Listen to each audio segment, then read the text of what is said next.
Monsieur le député Édouard Bénard, monsieur le député Hubert Wulfranc, cher Hubert, j'espère que tu ne vas pas m'en vouloir de t'appeler encore député, même si ça a passé quelques heures.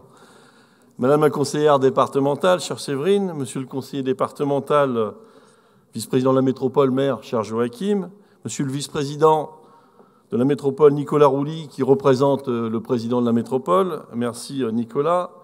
Mesdames, messieurs les maires, donc j'ai vu Tourville-la-Rivière, le maire de Caudebec-les-Elbeuf, la maire de Notre-Dame de Bondeville. Je pense, je ne sais pas, on ne voudra pas si j'ai oublié d'autres maires. Mesdames, messieurs les élus des communes voisines et amis, et bien entendu notre conseil municipal et, pour la première fois, notre conseil municipal enfant.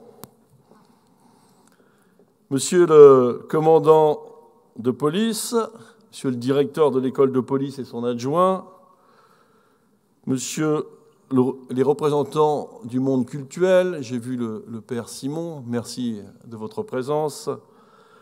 Mesdames, messieurs les représentants du monde de l'éducation, de la santé, de la vie économique, commerciale, artisanale, du logement, de la sécurité civile. Madame la déléguée du préfet aussi, excusez-moi, je l'ai oublié, mais il me semble bien l'avoir vue tout à l'heure, qu'elle est présente aussi parmi nous. Mesdames, messieurs les représentants du monde associatif, chers amis, comme chaque année, vous êtes nombreux à nous faire l'honneur de votre présence.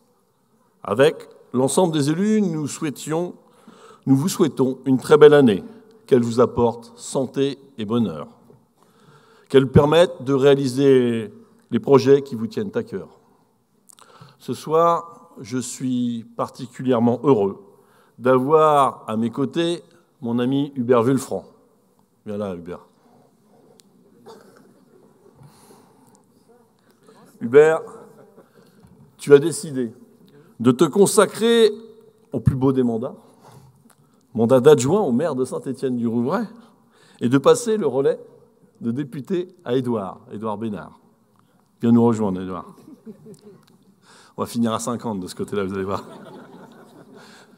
Tu as été un député très présent sur le territoire haussellien. Tu nous as soutenus dans de nombreux combats, comme celui du contournement Est, qui, nous l'espérons, finira par être abandonné. Tu as également été à mes côtés, avec l'association Non à l'aire de grand passage à Ouessel, pour dénoncer ce projet métropolitain.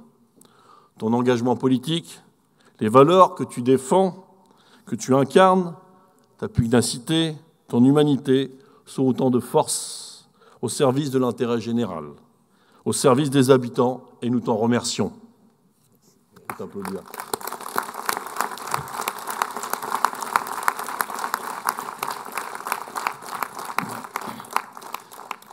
Cher Édouard Bénard, notre nouveau député, est un élu de terrain. Il n'a pas attendu d'être investi pour être à nos côtés dans les luttes que nous menons. Édouard, nous savons déjà que nous pouvons compter sur toi. Nous te souhaitons bon courage, car nous connaissons ton engagement pour notre population. Merci, félicitations aussi.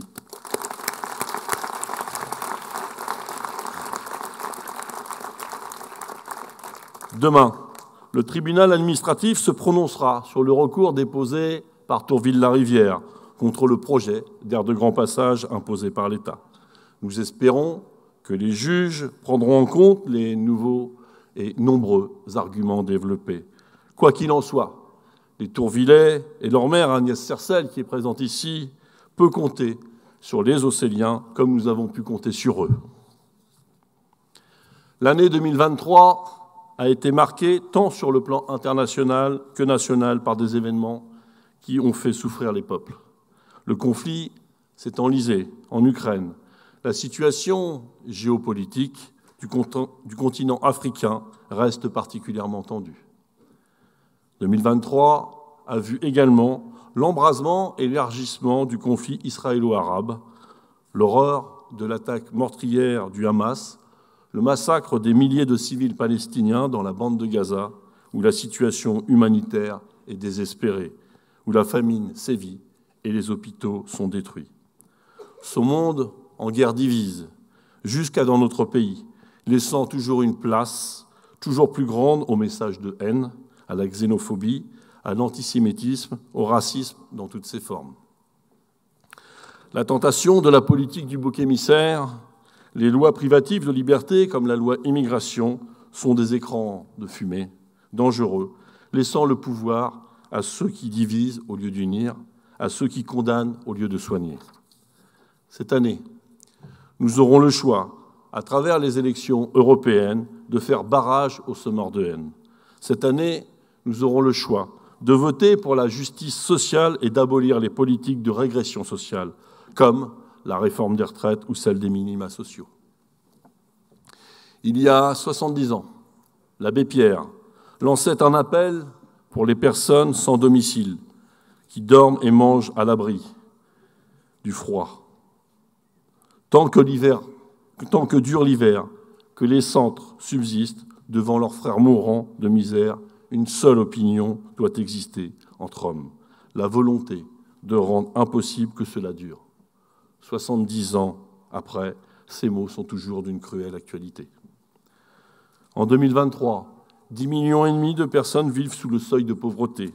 Plus de 4 millions sont mal logées, plus de 300 000 personnes sont sans domicile fixe.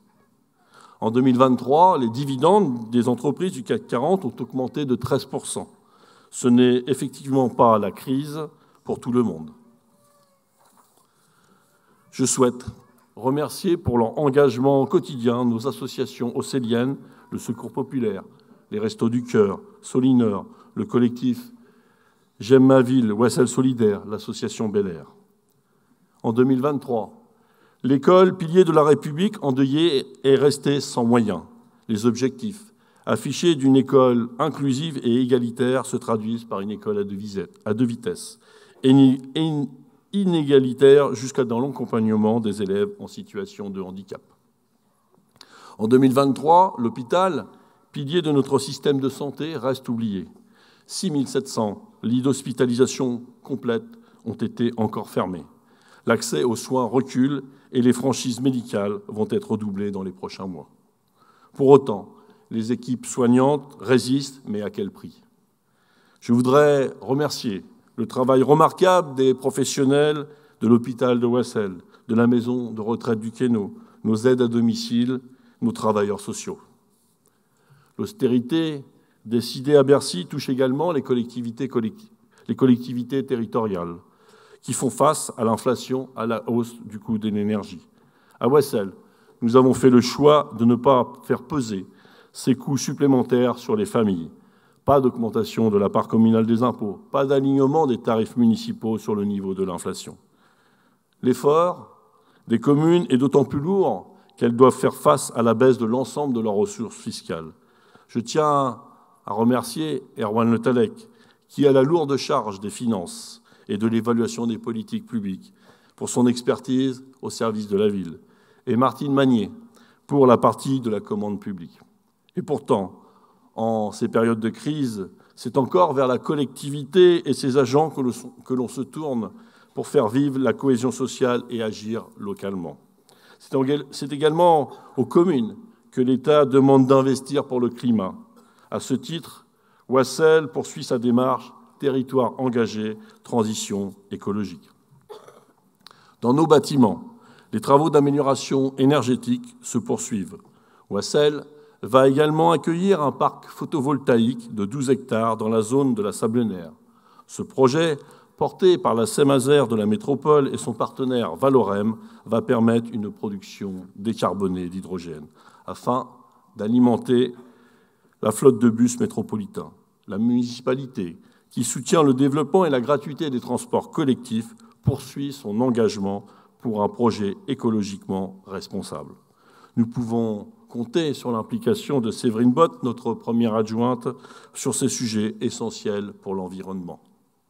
En 2023, nous avons travaillé avec l'État et obtenu l'élargissement du périmètre de la politique de la ville pour des moyens supplémentaires. Le CCS et le quartier des Vosges-Bruyères y sont désormais inclus. Notre pays connaît une grave crise du logement. La loi Elan déshumanise les parcours locatifs et conduit à la vente des logements sociaux, alors que 2,4 millions de personnes sont en attente d'un logement. Nathalie Mallet, en charge du logement, connaît bien cette problématique. Aubéry Martin, notre adjointe en charge de la jeunesse, a montré tout son dynamisme et son implication avec la mise en place du Conseil municipal des enfants. Un conseil qui a choisi de travailler autour de 4 commissions: nature, partage, amélioration du quotidien et amusement culturel et sportif. Avec Jean-Marie Meunier, en charge de la prévention spécialisée, nous avons obtenu un nouveau poste d'éducateur de l'APRE auprès de la métropole pour les jeunes Océliens. Wassel a toujours tenu à développer des outils locaux d'insertion et d'accès à la formation. La CI a ainsi permis la qualification et le retour à l'emploi de nombreuses personnes. Les chemins de l'emploi, les ateliers, avec un suivi individualisé, permettent aux habitants de rencontrer des entreprises locales et d'agir plus efficacement. À Wassel, l'année 2023 a été animée par de nombreux moments festifs grâce à la vitalité de nos associations, du comité des fêtes, de nos services et bien sûr des élus de secteur. Le 13 juillet, le feu d'artifice a une nouvelle fois réuni des milliers de personnes dans le parc du château de la Marquise. Nous avons pu compter sur le professionnalisme de nos agents et de la police municipale. Je tenais à remercier également les forces de l'ordre et de secours qui sont toujours mobilisées sur ce type de manifestation. Avec les balades du Hérisson et les fêtes de la Saint-Jean et de la Saint-Martin, la musique, la danse, les rires ont encore une fois enchanté nos rues. Des moments festifs ont eu lieu dans l'ensemble des quartiers de la ville avec les bailleurs sociaux. Aux Oiseaux, avec la nouvelle édition des quartiers d'été en partenariat avec l'État, en compagnie de l'association Construire Ensemble. Au Landau, avec la fête multiculturelle et intergénérationnelle organisée par la DAL. À Saint-Julien, à Boieldieu, avec la CNL. Aux Violettes, dans les 3 cités, avec l'association SLGK et France Makam Kumba. L'été fut également sportif avec la thématique Été, sport et santé. Nous avons connu un record de fréquentation dans nos structures d'accueil de jeunes, à l'été sportif, au centre de Charlie Chaplin, celui des Violettes et au local des Vosges avec des moments inoubliables. Les qui, en fait, ont permis à de nombreux Océliens de venir à la rencontre des associations de la ville. En septembre, l'Union commerçante et des artisans a initié avec grand succès un marché nocturne. Avec Wassel Fête Noël, c'est une nouvelle occasion de mettre en valeur le commerce de proximité et de faire vivre le lien avec ses habitants. La ville est fière de ces associations et, malgré les difficultés économiques, a réaffirmé son soutien financier et logistique envers ses précieux partenaires. Merci à notre élue Christine Lopez, présidente du comité des fêtes, et aux nombreux bénévoles.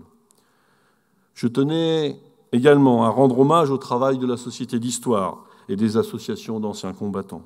Nous avons célébré avec eux et le Conseil municipal des enfants le 125e anniversaire du monument aux morts du cimetière centre, entièrement restauré.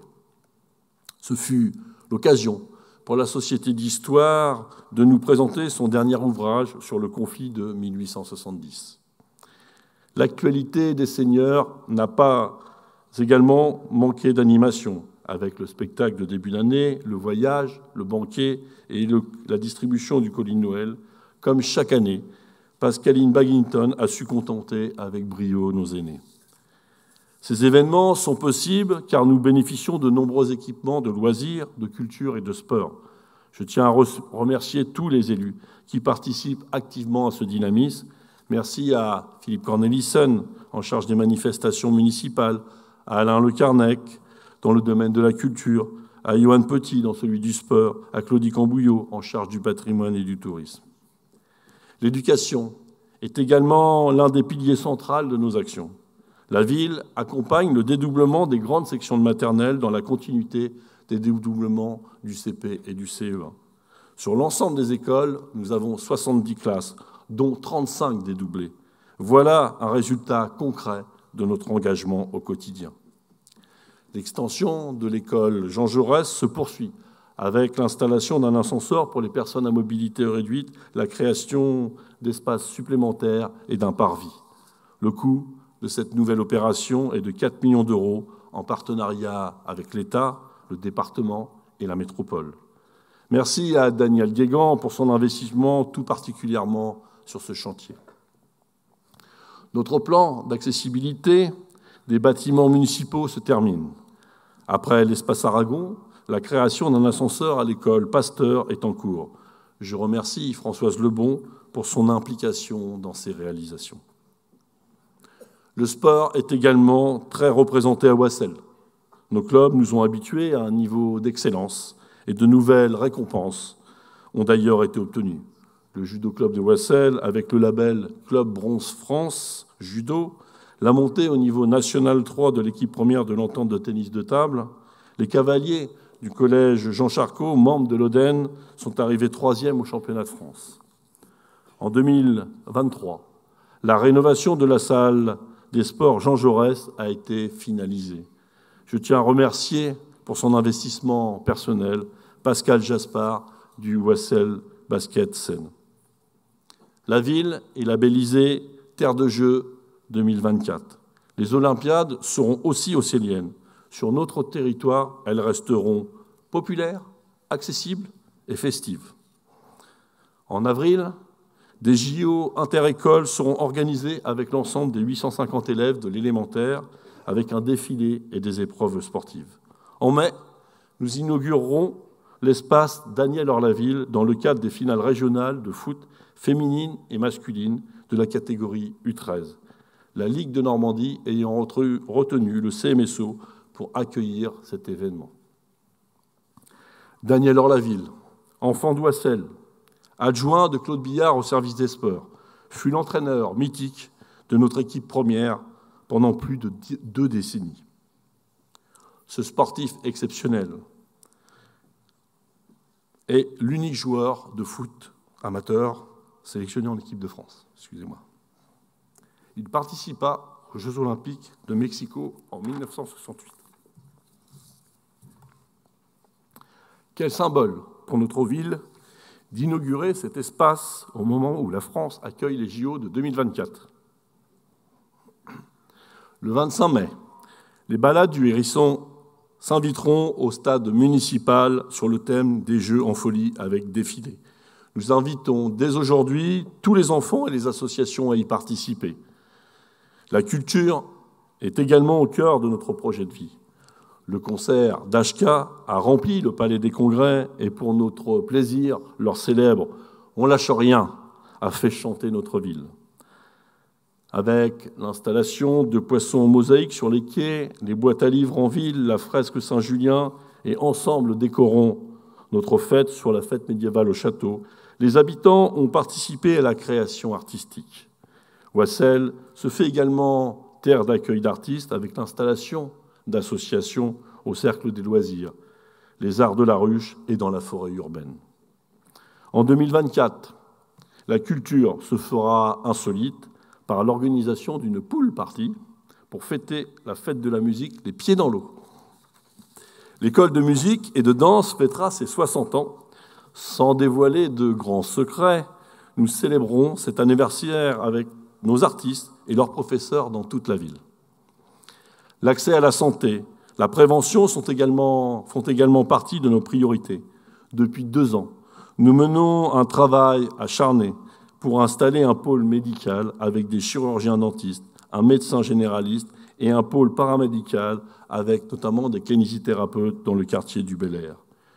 Une nouvelle fois, nous aurons l'occasion d'accueillir le colloque sur l'autisme en présence de Joseph Chovanec. Ce rendez-vous, désormais institué avec Madame Taouk, la présidente de l'association Formotis, nous tient particulièrement à cœur.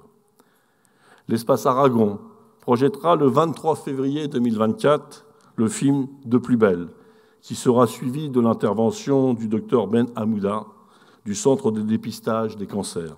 Cette soirée débat est organisée avec le comité féminin de 76. Dans les semaines à venir, un questionnaire de santé à destination de nos habitants sera distribué. Sur cette base, la ville veut qu'une mutuelle communale soit mise en place, mais avec des garanties en termes de suivi et de tarifs.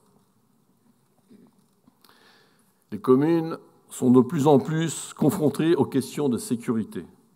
Le Conseil local de sécurité et de prévention de la délinquance s'est réuni en fin d'année afin d'échanger avec les différents partenaires sur le bilan de l'année et les actions à mener. La sécurité publique reste une compétence régalienne. Cependant, notre équipe d'agents de la police municipale, renforcée l'an dernier, prend toute sa part pour assurer la tranquillité publique. La ville fait aussi appel toutes les nuits à une société de sécurité. Après les travaux de génie civil, 22 caméras sont en service. Le déploiement se poursuit dans le centre-ville et dans plusieurs quartiers de la ville. Un diagnostic sécurité sur la vidéoprotection va être lancé sur la gare. Nous avons obtenu un engagement de la métropole pour un cofinancement. Je tenais à remercier Luc Delest, en charge du cadre de vie et des questions de sécurité, pour son travail sur le terrain. Nous restons également vigilants sur les transports collectifs et le droit à la mobilité pour tous, avec l'association SOS Gare. Nous militons pour la mise en place du service express métropolitain, pour le maintien d'un guichet humain et pour l'accès des personnes à mobilité réduite. Les études se poursuivent avec la SNCF, la région et la métropole sur la modernisation de la gare, sa mise en accessibilité et sur la future passerelle. 2024 sera l'occasion de finaliser plusieurs opérations en cours, mais également d'initier de nouveaux projets. Préparer l'avenir, c'est anticiper, c'est rendre possible l'implantation d'activités économiques dans notre ville. Ce travail structurant, pour Wassel, nous le menons avec Thierry Foucault. La zone d'activité de la Sablunaire accueille déjà de nombreuses entreprises. 11 sont installées, 9 en projet d'implantation sont en cours. À ce jour, la zone accueille plus de 650 emplois, avec pour objectif d'en atteindre 1000. C'est une formidable opportunité pour redynamiser le quartier du Bel-Air pour les habitants et les commerces de proximité. Le travail se poursuit avec la métropole, avec les habitants du quartier des Trois Cités et l'association SLGK sur le réaménagement des friches industrielles Orgachim et Yorkshire. Il s'agit de requalifier ce quartier avec un aménagement mixte et équilibré. Ce projet de 46 hectares comprendra du logement, des espaces publics de vie, des activités économiques, commerciales, artisanales, PME, PMI, industrie. Wassel bénéficie d'un dynamisme démographique. Entre 2015 et 2021, notre ville est l'une des seules de la rive gauche, avec Grand-Quevilly, à avoir gagné des habitants, plus de 1000 sur la période.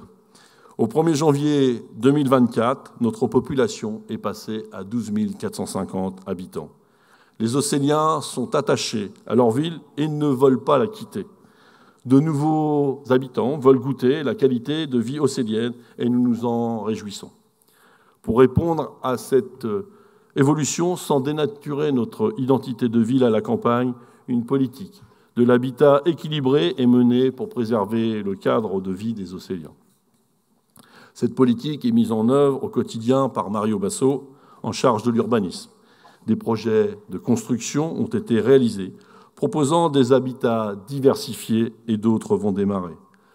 La reconversion d'une friche industrielle rue des Haies, avec des logements seniors, des maisons de ville et des lots à bâtir. Sur le site du manoir Lambert, le projet retenu préserve une partie du patrimoine architectural et arboré. En plus des logements sont prévus une maison médicalisée et un restaurant. Près du collège Charcot, un lotissement de 40 lots à construire. Dans les Trois Cités, avec 19 maisons et 12 appartements. Rue de la République, avec 20 logements. De grands chantiers ont été achevés en 2023 ou sont en cours. Avec Habitat 76, une rénovation des immeubles du quartier du Bel-Air a été annoncée. La ville a exprimé son souhait de conserver la qualité architecturale des bâtiments des cités-jardins. Wassel sera donc la dernière ville à conserver l'intégralité de ce patrimoine. Avec le foyer Stéphanet, la résidentialisation des immeubles des Oiseaux suit son cours. Les travaux du chemin de l'Allée avec la métropole commenceront en 2025. À Saint-Julien, dans le cadre de l'ANRU, la CIMOR va achever la réhabilitation de 172 logements pour une enveloppe de 11 millions d'euros. C'est un projet qualitatif et d'ampleur, avec la création de balcons et de jardins privatifs. La métropole procédera à l'aménagement d'un jardin public et sa promenade sur l'arrière des bâtiments. S'en suivra le nouveau centre commercial en partenariat avec la NCT et la construction d'un espace socio-culturel en partenariat avec la CAF. Pour finir, une crèche permettra d'offrir un nouveau service. Les investissements se poursuivent également sur les voiries. Il s'agit d'améliorer le cadre de vie et d'apaiser la circulation avec des effacements de réseau, des aménagements de voiries, rue Turgis, centre des Bûcherons, rue de Picardie. Des études démarreront pour de nouveaux aménagements, avenue Saint-Julien, avenue des Marronniers, rue Pigère, Rousseau, République. Pour conclure, 2024 sera pour notre ville, ses habitants, l'année de nombreux projets et de belles manifestations. Il y a 80 ans, l'ordonnance du 21 avril 1944 accordait aux femmes le droit de vote et d'éligibilité. Comment ne pas penser à Marie-Olympe de Gouges qui, dès la Révolution française, écrivait « Femme, réveille-toi, le tocsin de la raison se fait entendre dans tout l'univers. Reconnais tes droits. » Souhaitons que 2024, fidèle à nos valeurs, à notre héritage révolutionnaire, soit une année d'égalité, de justice, de liberté et de progrès social. Qu'il soit fait barrage à tous ceux qui ne vivent que pour priver les autres de leurs droits et de leur liberté. Je vous remercie.